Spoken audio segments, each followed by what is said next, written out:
We're from Spunday Morning, and this is our little oasis that we built with hummingbirds and a garden and a recording studio that we record our music at. And what is that? What is that? So this is called the Didgeridoo. It's a beautiful work of It's art. mostly done. It's not all the way dry, but it's got a good sound. I made the mouthpiece out of spalted maple too. It's in D. You probably have to get up close to the hole. We're outside. You can feel it.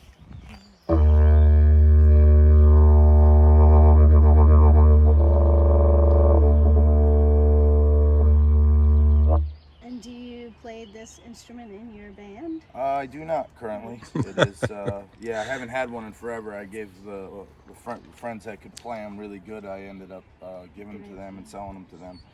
And I haven't had one in forever. So, and it needs to be dried a little more. It's still, you can smell the tongue oil still wet through it. But so it sounds so good. Yeah, It's our garden instrument. So he'll play out here.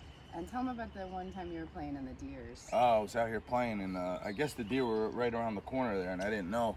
And I was like making it at the time and just trying it out, still howling it. I had made a fake mouthpiece for it so I could get the height and get the exact tone that I wanted. So it was, because you have to tune them, so you have, according to the length and the mouthpiece, it'll put it in a tune, you know. And if you're slightly off, you'll be out of pitch just slightly. So I wanted it to be perfect D.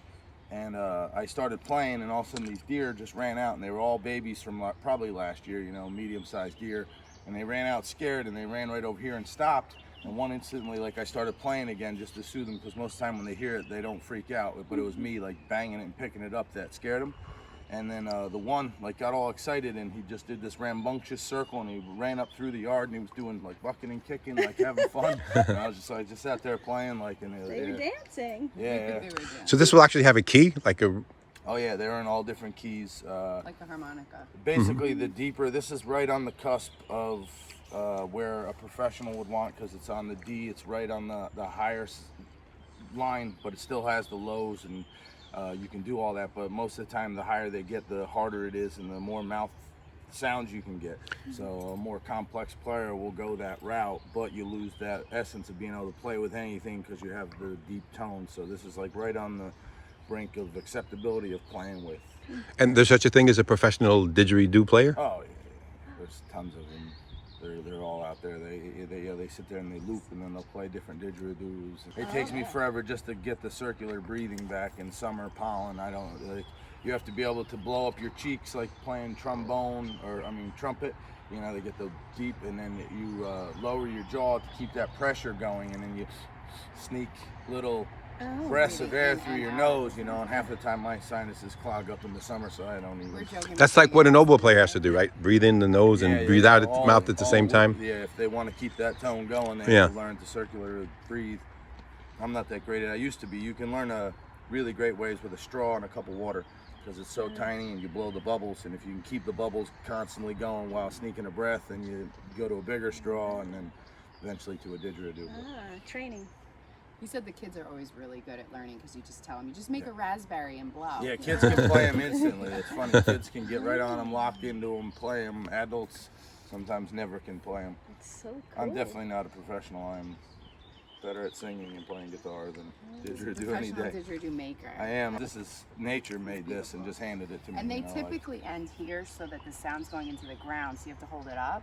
So the fact that the sound's coming out at you, it just amplifies better. I first made it this way just to see if the sound would come out, and I purposely hollowed in here with tools chiseled out. I made sharp tools to dig into the grains, and then I beat them through and work the grains so that way it would bell and hopefully shoot out that hole instead, and it works perfect. I couldn't ask for it. When you're hiking, you're always looking for something to make a didgeridoo out of? I'm always looking for something. I'm a finder. I don't rest much. As an artist even, you know, like the second I hit the river, I have a snorkel mask on, and I'm not relaxing. I'm swimming constantly looking, finding GoPros, sunglasses, and I find arrowheads. I've found massive clusters, big, huge clusters of crystals.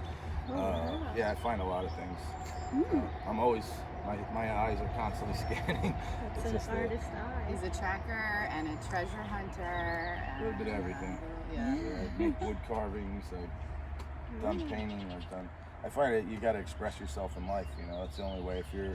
Unless you're like that person that's the best at one thing. You know, like they all fold into things, you know, and like you know, half of the time I feel like the work that goes into something is more strenuously to think about than just to start and slowly pick away at it. And most projects I'll stare at for a while and won't start, and then one day I'll just pick it up and it takes me 5 days, and I'm like, why did I put that off so long? And it came out so great. I was in such fear I was gonna fail, or even mistakes. Like I should, through the years, I should videotape what I do, because there's so many mistakes that happen along the way, and then you figure out a way to fix them, and they actually become part of the work, and it makes the work unfold into something else, and you're like, that's a happy mistake. Go with the flow. Yeah, go Happy with the accident. flow. Yes. Like, oh, and then wait a minute, and this just fits right there. You're like, okay, now it has a crystal.